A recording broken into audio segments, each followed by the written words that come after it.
Judul pelajaran sekolah sahabat kita untuk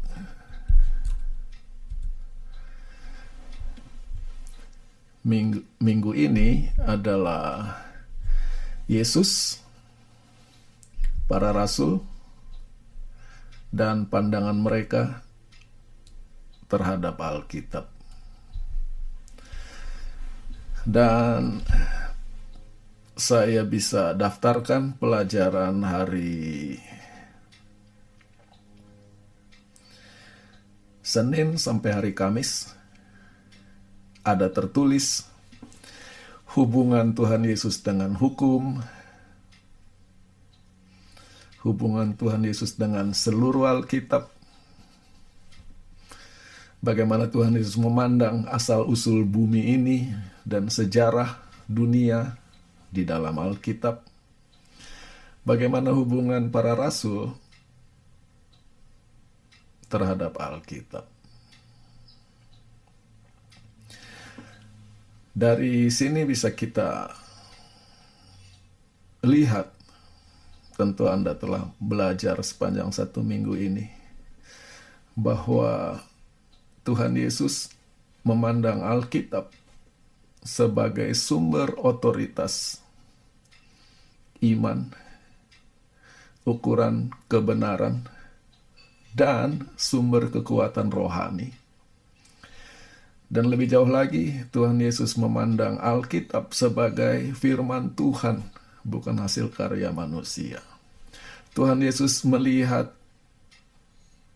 bahwa Alkitab adalah buku yang dilandaskan di atas sejarah dan kenyataan dunia, bukan suatu fiksi, cerita yang tidak ada di dalam sejarah.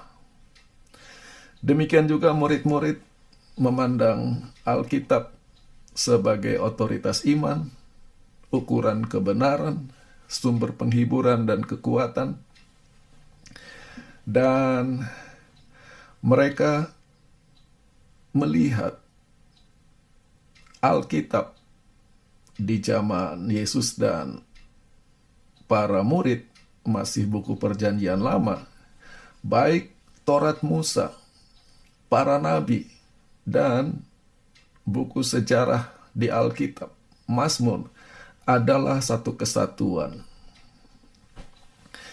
Itulah kesimpulan tentang pelajaran sekolah sahabat 1 minggu ini.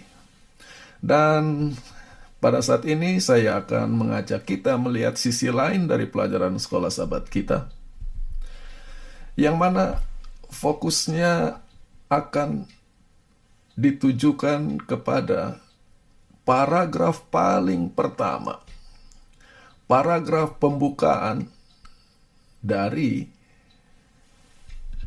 pelajaran sekolah sahabat.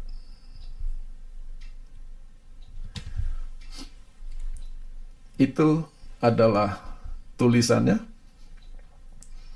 dan Anda bisa baca di buku pelajaran sekolah sahabat Anda. Tapi untuk menolong kita melihat paragraf ini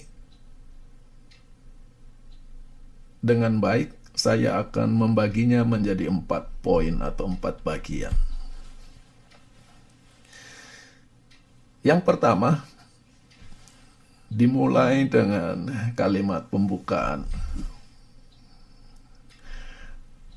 Sayang sekali, di zaman postmodern ini, Alkitab oleh sebagian besar orang ditafsirkan melalui lensa filsafat yang mempertanyakan sumber inspirasi Alkitab dan otoritas Alkitab. Dalam kenyataannya, Alkitab dipandang tidak lebih dari isi pikiran, ide-ide pikiran manusia yang hidup pada zaman primitif, yang hidup di dalam budaya primitif, yang tidak bisa mengerti kenyataan dunia di mana kita hidup saat ini. Jadi dipertanyakan relevansi Alkitab. Lebih jauh lagi, pada saat yang sama, sisi supernatural dari Alkitab, kalau tidak direndahkan, dibuang dari cara membaca Alkitab, membuat Alkitab gantinya berisi tulisan tentang bagaimana Tuhan memandang manusia, menjadi tidak lebih dari bagaimana pikiran-pikiran manusia, ide manusia tentang Tuhan. Nanti akan saya jelaskan lebih jauh, kita bergerak lebih jauh lagi. Dan sebagai hasilnya, bagi banyak orang, Alkitab tidak relevan di zaman apa yang disebut pola berpikir Darwinian thinking, yaitu cara berpikir evolusi dan filsafat modern. Itu paragraf pertama. Dan paragraf kedua, tetapi kita secara sepenuhnya menolak cara pandang yang seperti itu. Jadi dalam paragraf pertama ini ditunjukkan bagaimana cara baca Alkitab yang salah, yang kita tolak. Poin yang sangat baik. Tapi sekarang kita harus bergerak lebih jauh dari sekedar, oh, mereka itu jelek, saya bagus. Mereka itu salah, saya benar. Mereka tidak tahu cara baca Alkitab, saya tahu. Yang mana cara pandang seperti ini sama-sama dimiliki oleh kedua belah pihak.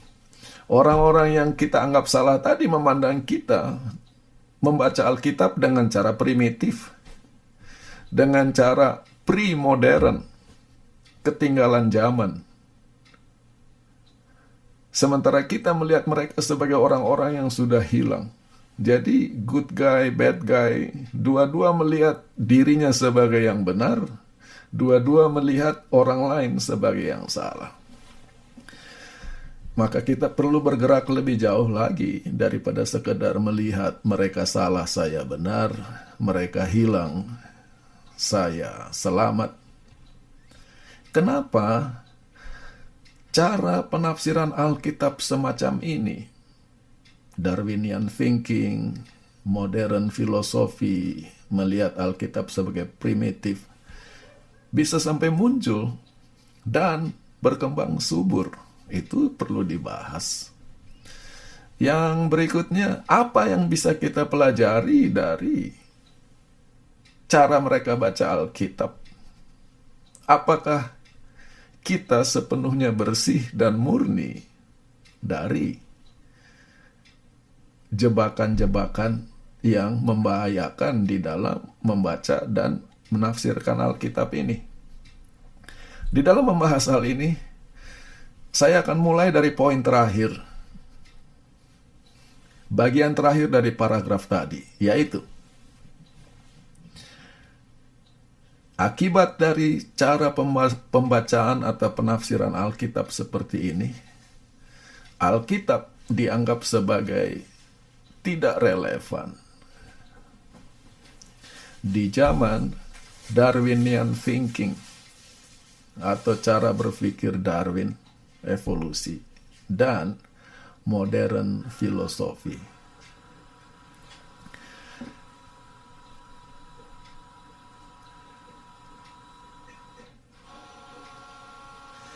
Sekarang kita perlu mengerti apa itu Darwinian thinking. Tapi sebelum ke sana, saya sedang teringat satu cerita sederhana. Bagaimana Alkitab itu tidak relevan. Diceritakan di satu negara maju di Eropa, seorang pendeta melawat ke rumah anggotanya, dan anggotanya mulai bertanya tentang ayat-ayat di Alkitab.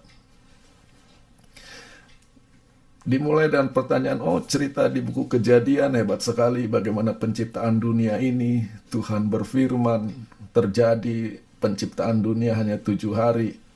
Yang mana pendetanya sudah maju cara berpikirnya, dia jawab, itu cuma dongeng. Itu adalah mitos. Dunia ini tidak terjadi dalam 7 hari. Oke. Selesai diskusi, pendeta berdoa, pulang. Di lain waktu dia datang lagi kepada keluarga ini dan bicara Alkitab. Bapak ini bicara, saya sangat terinspirasi oleh cerita Ibrahim. Imannya menurut Tuhan.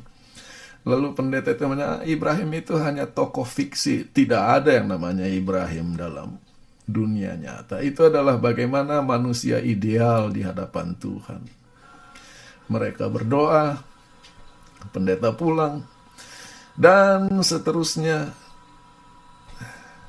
Dari waktu ke waktu pendeta bertemu, membahas Alkitab, dan pulang. Satu kali ketika mereka bertemu, pendeta itu mengatakan, Bapak, saya perhatikan Alkitab Bapak sudah sangat tipis. Apa yang Bapak lakukan? Lalu orang itu mengambil Alkitabnya dan menunjukkan kepada pendeta sangat banyak halaman dari Alkitab itu yang sudah tidak ada. Lalu pendeta itu katakan, Bapak menyobek Alkitab. Ini buku suci. Kita harus hormat kepada Tuhan. Lalu Bapak itu menjawab, Bapak yang bilang, pendeta yang bilang bahwa itu semua hanya dongeng. Jadi buat saya Alkitab harus kebenaran. Kalau hanya dongeng, untuk apa saya baca? Jadi semua pasal-pasal Alkitab yang pendeta katakan dongeng, saya buang semua. Ini kalimat ini, and the result is that for many the Bible has become largely irrelevant. Jadi bagi sebagian orang Alkitabnya memang masih utuh, tetapi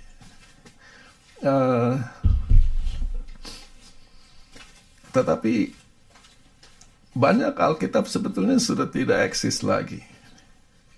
Nah, sekarang kita datang kepada Darwinian thinking. Ya memang kita sebut teori evolusi. Tetapi sebetulnya yang dimaksud dengan Darwinian thinking, pola berpikir ala Darwin, Charles Darwin. Paradigma berpikir ala Charles Darwin adalah kemajuan dan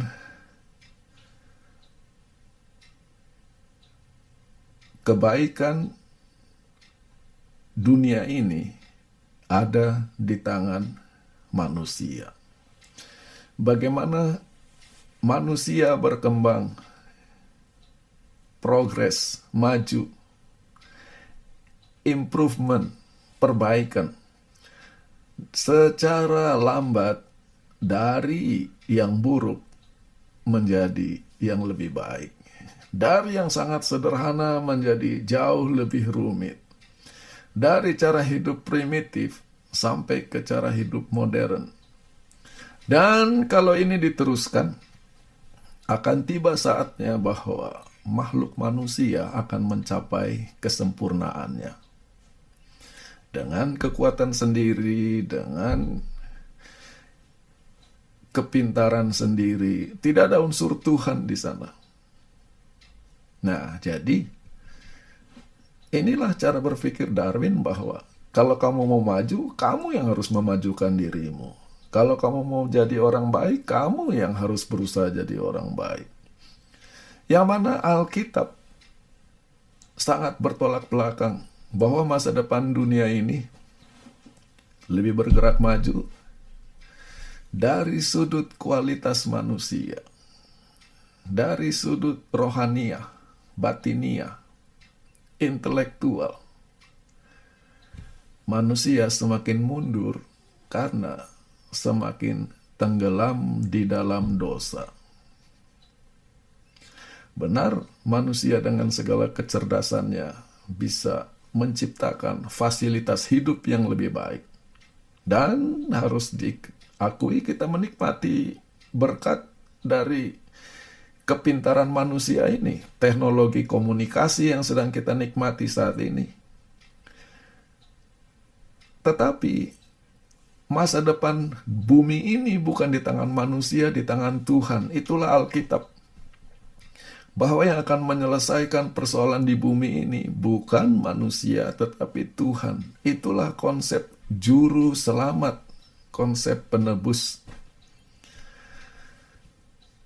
Jadi kalau kita kata, oh saya percaya Alkitab, saya percaya Tuhan.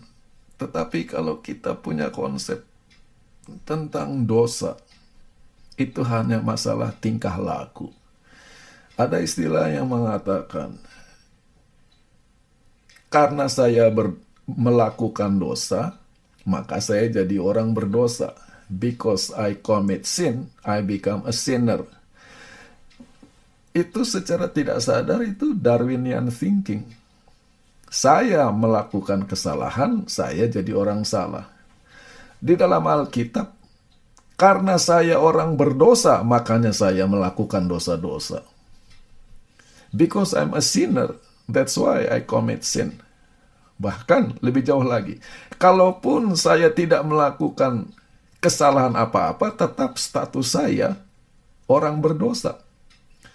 Di dalam dosa, aku telah dikandung di dalam kandungan ibuku. Jadi, konsep dosa itu absen dalam cara berpikir. Tidak ada salah, tidak ada benar. Apa yang kita senang, kita mau ikuti. Itulah sebabnya Tuhan jadi hilang dari cara pandang. Alkitabnya dibahas, Tuhan dibahas, tetapi konsep bahwa kita adalah manusia berdosa dengan segala ketidakberdayaan untuk keluar dari suasana dosa ini hilang dari diskusi. Nah, sekarang kita datang kepada pembukaan paragraf ini. Sayangnya, pada zaman postmodern ini,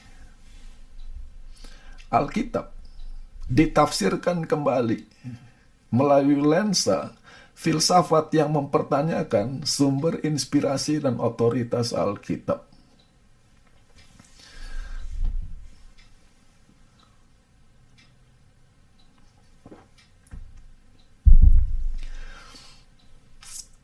Pertanyaannya sekarang, kenapa sumber inspirasi dan otoritas Alkitab sampai diragukan atau dipertanyakan atau dibuang oleh para ahli Alkitab, para penafsir Alkitab?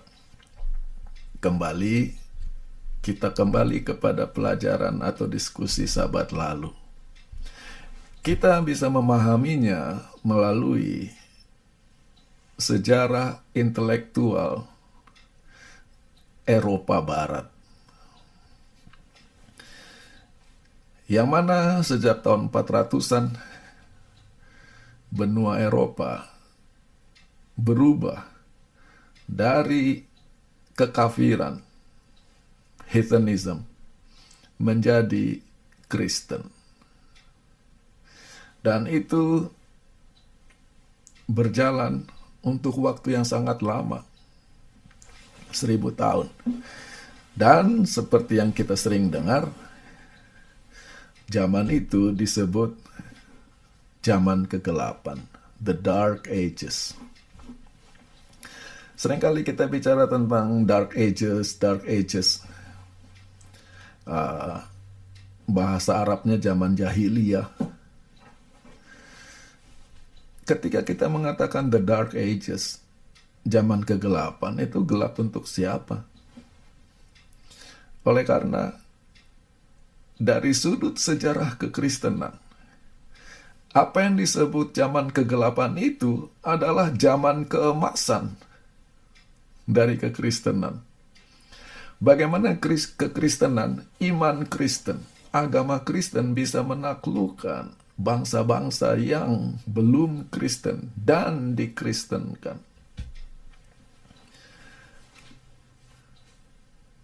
Dan sampai sekarang secara formalitas orang berpikir bahwa negara-negara Eropa adalah negara-negara Kristen. Itu peninggalan abad pertengahan, yang mana hasil dari zaman keemasan kekristenan di mana gereja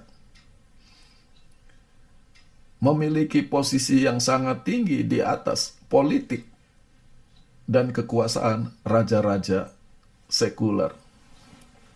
Nah, apa yang terjadi di zaman keemasan kekristenan ini? Alkitab seringkali digunakan sebagai sumber otoritas jika gereja mempunyai kemauan atau kepentingan tersendiri. Setiap ada kepentingan yang dibawa firman Tuhan. Dan karena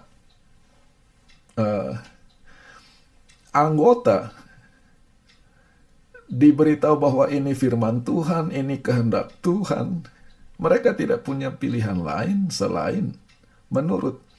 Tetapi ketika gereja terlihat kepentingan-kepentingannya sudah berbeda karena bersifat politik dari firman Tuhan, tetapi menggunakan firman Tuhan untuk membungkus kepentingan itu, maka akibatnya setelah lebih dari 1000 tahun mengalami hal ini, muncul pola berpikir dari Renaissance, modern Christian, modern sekuler, mempertanyakan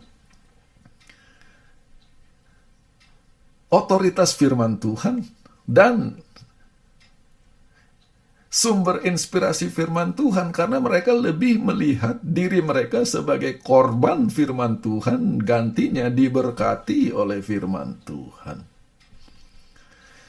Nah, jadi kalau kita bilang, wah orang barat sekarang sekuler, cara menafsirkan Alkitab, mempertanyakan sumber inspirasi, mempertanyakan otoritas Alkitab, itu bukan tiba-tiba mereka begitu. Setelah mengalami pengalaman pahit yang begitu panjang, di mana mereka ditindas atas nama Alkitab, dimanipulasi atas nama Alkitab, maka sekarang mereka memberontak terhadap Alkitab. Jadi kita bisa mengatakan, oh mereka salah, mereka buruk. Tapi kalau kita mengerti latar belakangnya, akan mengajak kita untuk memikirkan kembali. Dan kata-kata Tuhan Yesus ini jadi sangat indah dan sangat dalam. Di Yohanes 8 ayat 32. Engkau akan mengerti kebenaran, dan kebenaran itu akan memerdekakan engkau. Kebenaran itu akan membebaskan engkau. Maka pertanyaannya, kalau kita membawa Alkitab itu untuk memerdekakan orang, untuk membebaskan orang dari belenggu-belenggu hidupnya, dari beban-beban hidupnya, atau menggunakan Alkitab untuk menindas orang, memanipulasi orang atas nama firman Tuhan. Ini pelajaran yang bisa kita petik dari pengalaman sejarah bangsa Eropa. Poin nomor 2. Lebih jauh dikatakan, dalam faktanya, oleh mereka, orang-orang yang salah ini, orang-orang yang jelek ini, Alkitab dilihat tidak lebih dari cerminan pola berpikir atau ide dari manusia yang hidup di dalam budaya primitif yang tidak bisa memahami dunia di mana kita hidup sekarang ini. Oke, kita bicara dulu tentang masalah primitif dan modern. Seringkali kita berpikir bahwa masalah primitif dan modern itu lebih diukur dengan gaya hidup yang kita jalani, fasilitas hidup yang kita nikmati. Kalau orang masih tinggal di atas pohon, dia primitif. Kalau orang rumahnya lantainya masih tanah, dia primitif. Kalau orang jalan kaki kemana-mana atau naik sepeda, dia primitif. Kalau rumah saya punya air condition, kalau saya punya mobil, kalau saya bolak-balik pergi ke sana kemari naik pesawat, saya adalah manusia modern. Modern atau primitif lebih dituju kepada pola berpikir atau cara berpikir. Ketika bumi,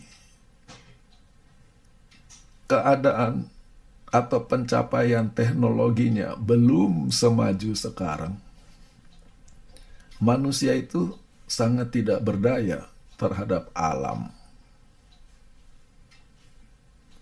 Nah, di dalam ketidakberdayaan mereka ini, maka cara terbaik adalah menggantungkan segala sesuatu kepada Tuhan.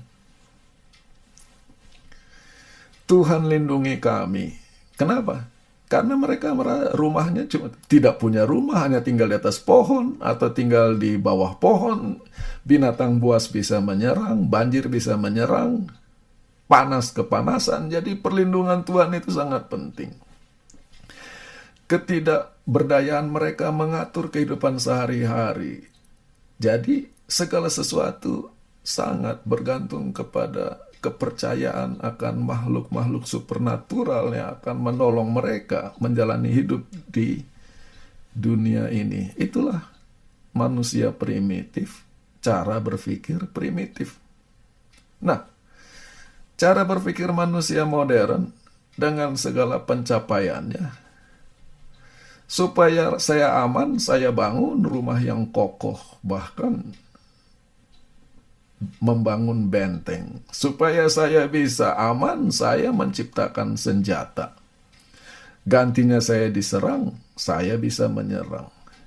Gantinya saya hanya bergantung kepada keadaan alam sekitar, saya membangun satu sistem yang dimana udara itu dikondisikan, air condition, yaitu kalau di luar panas saya bisa bikin di dalam jadi sejuk. Kalau di luar dingin saya bisa bikin di dalam jadi hangat. Udara saya atur. Nah, ketika semua saya atur, saya perlu Tuhan atau tidak? Nah, sekarang kita harus hati-hati.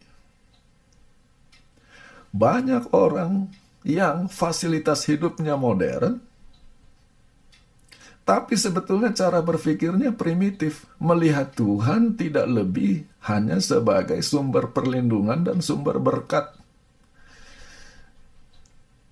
Dari mana saya akan menerima hal-hal yang menyenangkan. Di sisi lain, orang-orang seperti Musa, orang-orang seperti Daniel, orang-orang seperti Yesaya, Paulus, itu orang-orang yang sangat cerdas. Orang-orang yang cara berpikirnya jauh lebih maju dari zamannya.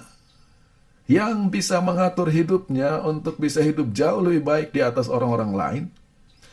Tetapi di dalam segala kecerdasan mereka itu, mereka memilih untuk bergantung kepada Tuhan, setia kepada Tuhan, bersandar kepada Tuhan. Maka dari sudut ini kita bisa katakan orang-orang seperti Ibrahim, Musa, Daniel, para nabi, dan Daud, tokoh-tokoh di Alkitab, itu orang-orang modern. Walaupun hidup di zaman primitif. Dan sekarang kita datang ke poin nomor 3.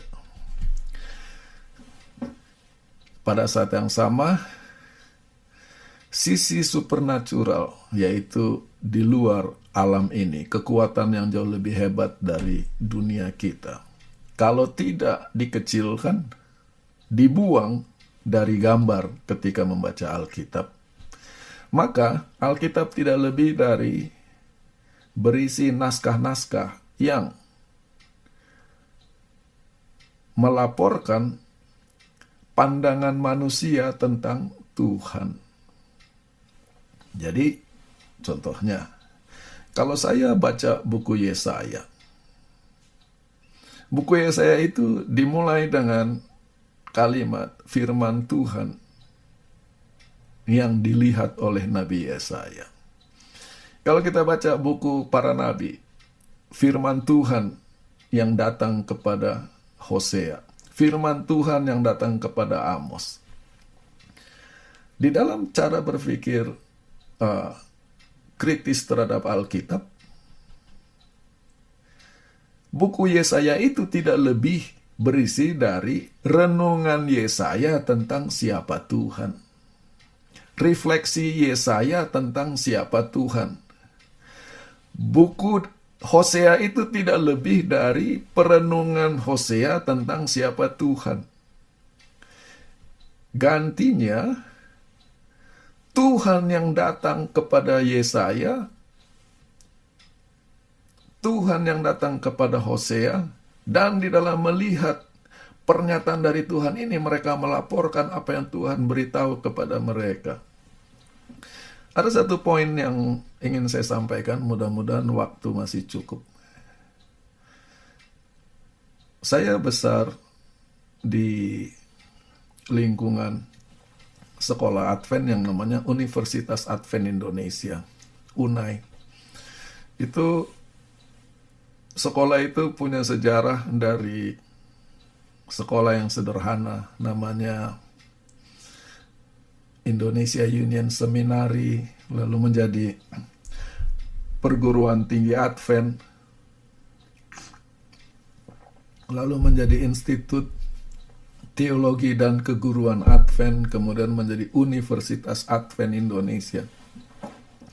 Yang saya mau cerita, di zaman dulu, mungkin sampai sekarang, para umat Advent itu menyebut sekolah yang di Cisarua itu, yang sekarang namanya UNAI, disebut sekolah nabi-nabi. Mengambil istilah dari Alkitab di buku Raja-Raja. Elia mendirikan sekolah nabi-nabi, Elisa mendirikan sekolah nabi-nabi, dan sekolah-sekolah Advent, lembaga-lembaga pendidikan Advent yang lain disebut sekolah nabi-nabi.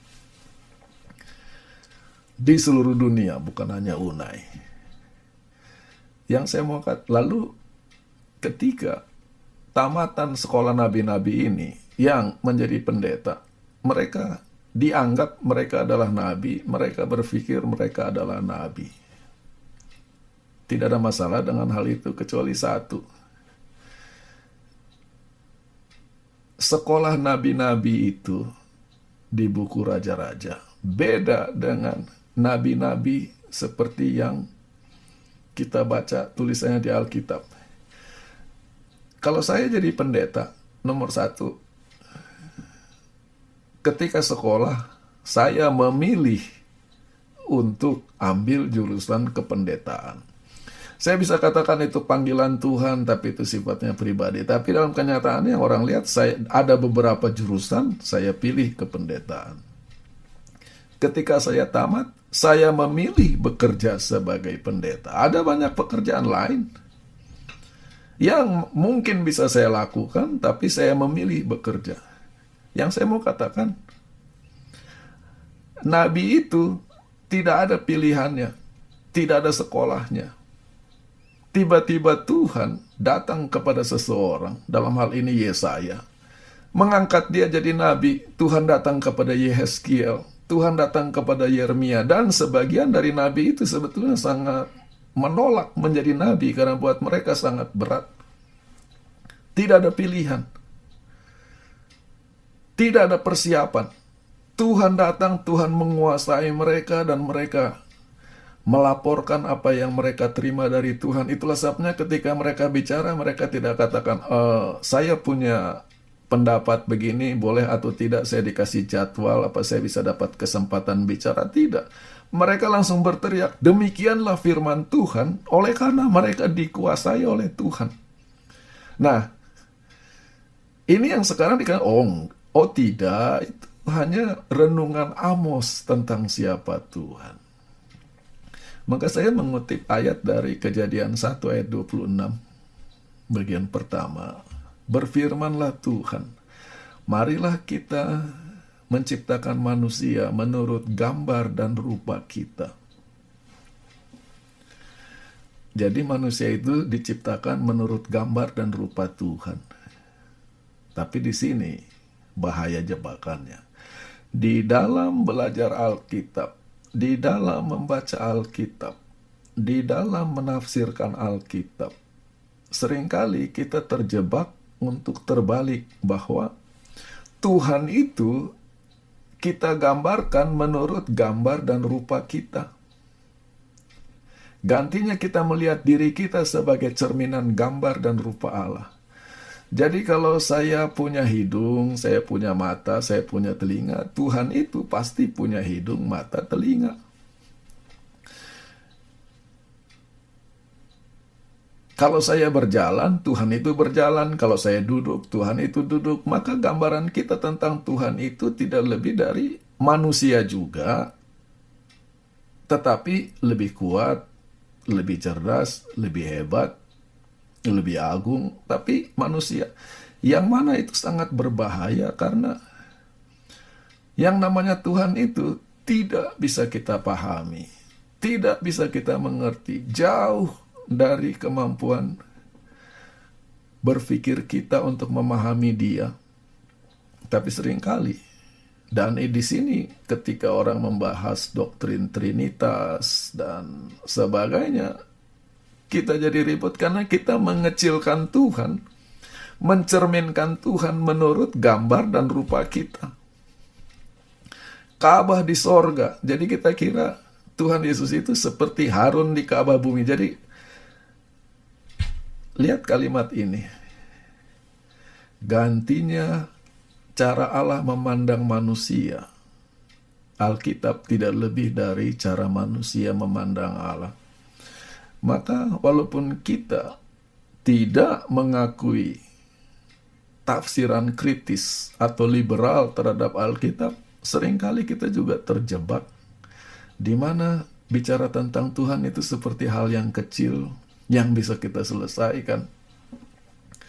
Sampai ada orang mengatakan, pendeta tolong dulu orang ini, dia masih belum memahami doktrin Trinitas. Siapa yang bisa memahami Tuhan? Kalau kita bisa memahami Tuhan, kita minimal sudah sederajat dengan Tuhan atau di atasnya Tuhan. Bagaimana Tuhan itu dalam segala kebesaran dan keagungannya tidak bisa kita mengerti. Itu berkat. Karena kalau Tuhan sudah bisa kita pahami, Dia berhenti jadi Tuhan. Apakah kerendahan hati ini masih kita miliki dan kita ingat setiap kali kita membaca Alkitab? Di bagian hari Jumat, penutupan pelajaran kita 1 minggu ini, ada kutipan dari tulisan hamba Tuhan Ellen White di majalah Science of the Times, tanggal 27 Maret tahun 1884. Manusia berpikir bahwa mereka lebih bijak daripada firman Tuhan. Lebih bijak bahkan dari Tuhan sendiri. Dari Tuhan sendiri. Jadi ketika mereka baca Alkitab, ukurannya adalah pengertian saya. Kalau saya baca ayat, saya nggak ngerti, ada yang salah dengan ayat ini. Buktinya apa? Kok saya nggak ngerti? Maka sebagian orang senang sekali nonton YouTube, dengar ceramah, Bahkan ada yang sekolah supaya saya bisa mengerti Alkitab. Tunggu dulu. Apakah pengertian kita ukuran untuk kebenaran Alkitab? Gantinya menancapkan kaki mereka di atas fondasi yang tidak bisa goyah. Membawa segala sesuatu untuk diuji dengan firman Tuhan. Mereka menguji firman Tuhan dengan ide-ide mereka. Cara mereka melihat sains atau ilmu pengetahuan, cara mereka melihat alam. Kalau itu dianggap tidak saintifik menurut ukuran pikiran mereka, tidak perlu dipercaya. Jadi ketika mereka lihat bumi, dan mereka ambil batu-batu bumi, diukur di laboratori, yang mana ukurannya jutaan tahun. Baca Alkitab, bumi umurnya pendek, ribuan tahun, baru hasil ciptaan Tuhan, lebih memilih hasil ujian laboratori daripada firman Tuhan. Itu saintis. Tetapi di dalam membahas Alkitab, seringkali kita juga menggunakan ukuran pemahaman kita. Kalau sampai saya tidak paham atau saya belum pernah dengar, artinya itu tidak benar. Maka gantinya menunjuk good guy, bad guy, yang sana salah, di sini benar. Kenapa kita tidak sama-sama merenungkan bahwa membaca Alkitab, menafsirkan Alkitab itu adalah suatu panggilan, suatu kegiatan yang tidak ada henti-hentinya, dan jebakan di Taman Eden. Dari ular kepada Hawa, engkau akan menjadi seperti Allah, engkau akan tahu yang baik dan jahat. Itu adalah godaan kepada setiap manusia. Kita kira dengan menguasai Alkitab, kita bisa mengerti Tuhan. Alkitab adalah tuntunan yang diberikan Tuhan supaya kita datang kepadanya. Sebagai penutup, saya mau kasih ilustrasi dari cerita tentang Hubble teleskop. Ini adalah teleskop yang sangat canggih, di mana dengan teleskop ini para astronom bisa melihat gugusan-gugusan bintang, gugusan-gugusan langit yang selama ini tidak terlihat oleh karena keterbatasan lensa dari teleskop-teleskop sebelumnya. Nah, jadi bayangkan waktu orang teleskopnya masih primitif, masih sederhana, dia lihat ke langit dengan teleskop itu, dan dengan teleskop itu dia menangkap apa yang dia lihat, dan dia simpulkan, sudah inilah semuanya. Ternyata ketika teleskop teknologinya berkembang, menggunakan teleskop baru, hal-hal yang selama ini tidak dilihat jadi terlihat. Maka orang yang menggunakan teleskop lama dan mengatakan bahwa dunia itu, karena hanya itu yang dia lihat, dia sedang menipu diri sendiri. Salah, bukan salah dunia ini, dunianya tetap sama, tetapi kemampuan mata manusia untuk melihatnya yang terbatas. Maka demikian juga dengan membaca firman Tuhan, bahwa kalau ini yang saya bisa mengerti, jangan berpikir sudah inilah seluruh kebenaran dan tidak bisa ditawar-tawar lagi. Mata kita terbatas, pemahaman kita terbatas. Di waktu mendatang mungkin ada orang yang bisa menerangkan lebih baik, lebih jelas. Kita maju lebih jauh. Dan yang namanya pemahaman tentang Tuhan tidak ada batasnya. Masa kekekalan pun tidak akan cukup untuk menolong kita memahami Tuhan. Itu yang dimaksud dengan kekekalan Tuhan. Inilah pelajaran sekolah sahabat untuk minggu ini. Jadi, Tuhan Yesus percaya Alkitab sebagai firman Tuhan. Para rasul percaya Alkitab dan memperlakukan Alkitab sebagai firman Tuhan. Panggilannya bukan apakah saya percaya Alkitab seperti Tuhan Yesus percaya Alkitab? Apakah saya percaya Alkitab seperti para rasul percaya Alkitab? Itu pertanyaan untuk level elementary. Pertanyaan lebih jauh adalah, bagaimana cara saya menggunakan Tuhan Yesus di dalam memperlakukan orang lain?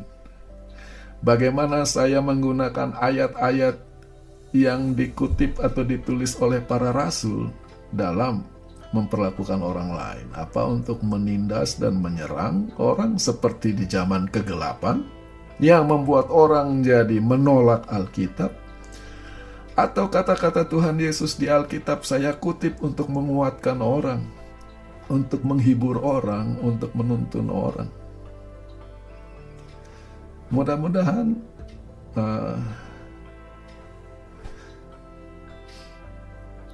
penjabaran ini ada gunanya dan bisa jadi berkat bagi kita semua.